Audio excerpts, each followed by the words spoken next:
I'm back in the studio after being away in Northumberland on the coast. I did quite a bit of painting there while I was away. So I thought what I'd do is try and work up some of those sketches here in the studio, get some ideas for a new series of paintings. I've got an exhibition coming up in Chipping Campden in May, so it'd be nice to have some of that work for that exhibition.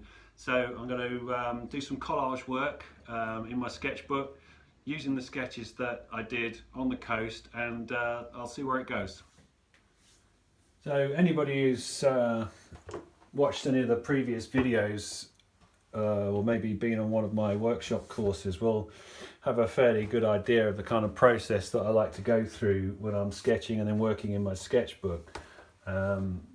These are the few sketches that I did on one of the sessions while I was away.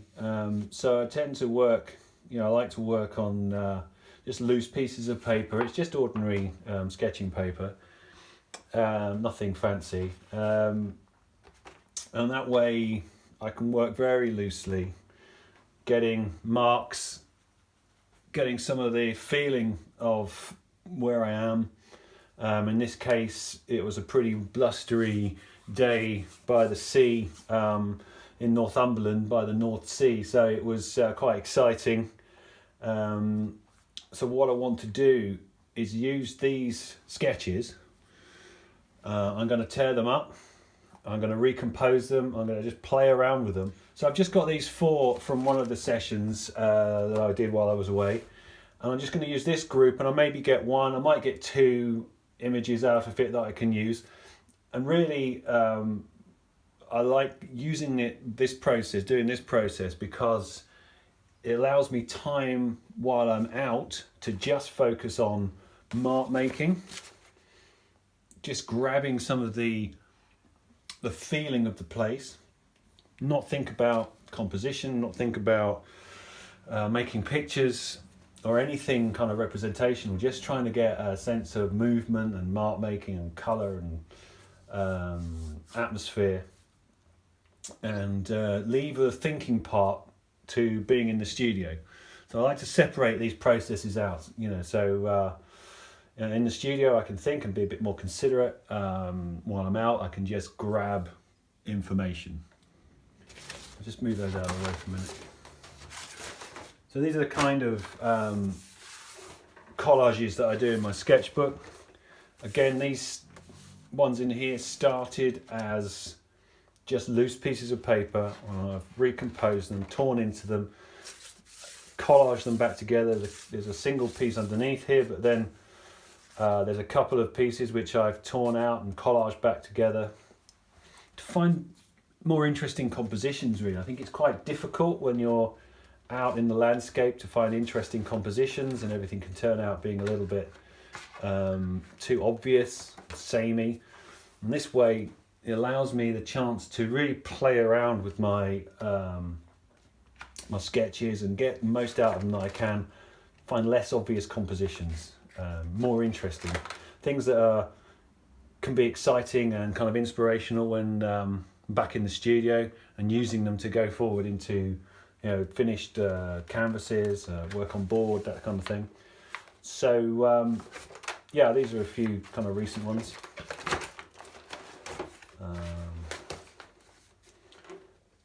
I mean, often I do quite a lot of black and white work, just using charcoal ink, water, slightly thinned acrylic paint sometimes. And that can be quite exciting. This is a combination of charcoal, pencil and thinned down acrylic paint. And that kind of stark black and white image can be really useful when I'm painting. Okay, to begin with, I just have a look at the sketches that I'm working with. So I'm just going to use these 4. Because they were from the same session, they kind of work together because I was using the same colours. And obviously, it was the same day, the same place. So they sort of work together. So when I'm collaging them together, It won't jar. There won't be lots of different colours and be sort of disconnected. They should work quite well together. So what I like to do is choose one to use as a starting point. I kind of think, well, I could probably, it's not finished, but maybe I could build on it. That one probably isn't quite enough in it to use as a start. I might use this one because there seems quite a lot of information going on here. The other ones have got some really good marks in, so I feel I bring those into it. I quite like all this kind of wavy, dark rocks, waves. It's got a real sense of movement. I'm sure I can use that later on. This one similar as well. It's got quite a lot of movement, interesting marks in it. I think they'll be quite exciting to use. This one, it's got a bit dark maybe through the middle here, so I feel like I need to build something into it. It's got quite some good bits around the edges, but it's a bit heavy in the middle, so I think I can use that to collage into that one.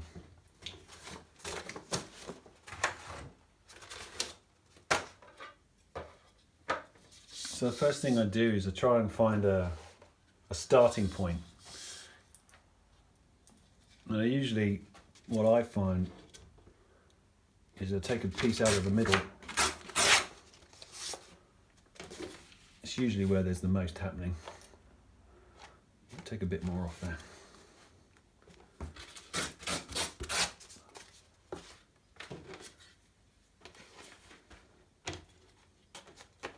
I keep all the little offcuts because you never know when these little marks are going to come in handy. I like to work in squares. It's I don't know why particularly. I just like a square.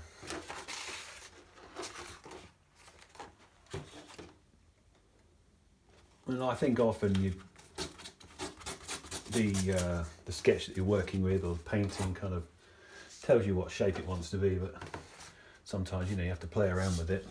Okay, so I think what I'll do is I'm just going to stick that down. I like to find a piece to start with and then stick it down.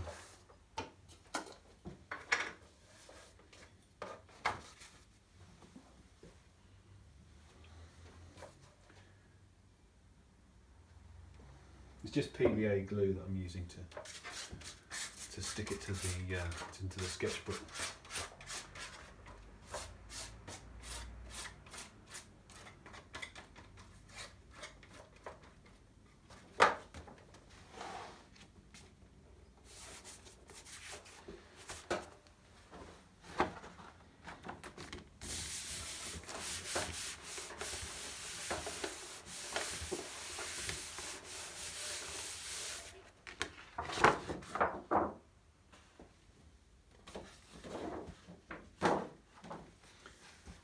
So already by doing that, by cropping away the edges of the sketch, it takes away all that kind of vignetting that you get when you kind of do like this, So I'm going to take one of the other ones.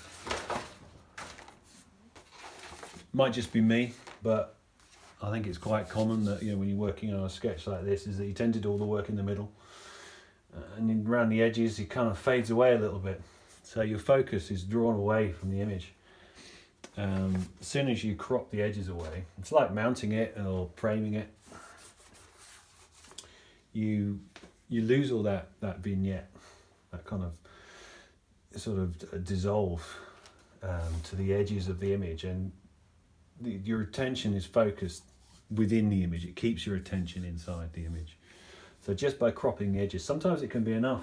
I don't think it is in this case, but I think sometimes just taking a rough sketch, very quick, kind of rapid gestural sketch, and just tidying up the edges a bit, sometimes you can suddenly see, oh, hang on a minute, that's okay, I can keep that one. This one I think needs a bit more work. So what I like to do, sometimes the offcuts from the edges, you can just take them from one edge and turn it around. Where did it come from? Maybe here somewhere.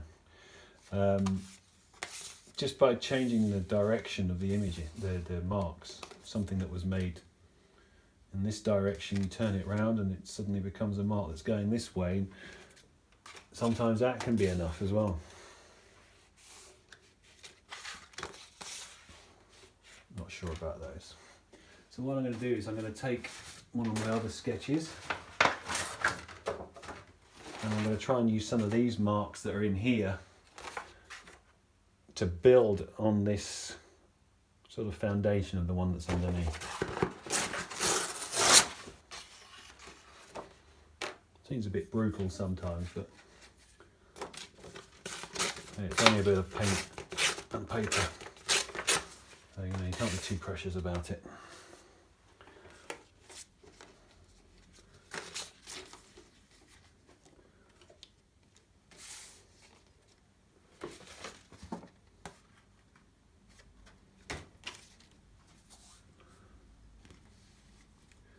That's quite interesting. I mean, sometimes again as well, these torn edges can become interesting in themselves.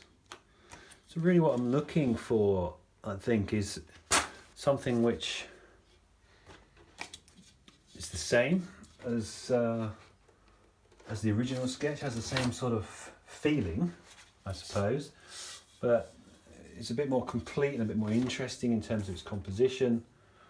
I mean, these marks were done up this way. I think they're more interesting around this way. It's this bit in the middle here I'm finding a bit boring, so I just want to kind of liven it up a bit. You know, because those marks really have a feeling of a kind of a crashing wave. So I'm going to go for that.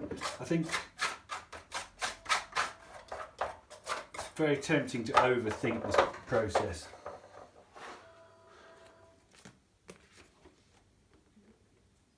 And spend too long kind of just sort of jigsawing an image together, but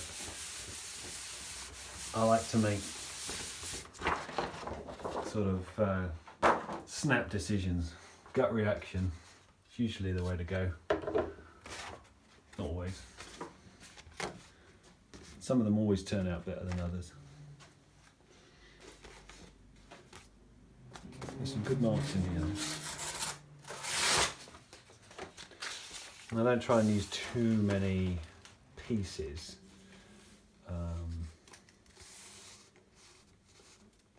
I think if you start using lots of little bits, and it kind of turns into a jigsaw, you're kind of making the image out sort of like a jigsaw without the box. That can be a bit just too fiddly and bitty. I quite like this coming in here. I like the way this dark, rocky tone is sort of coming in over there on the edge, kind of matching up with the bit next to it. Just go for that.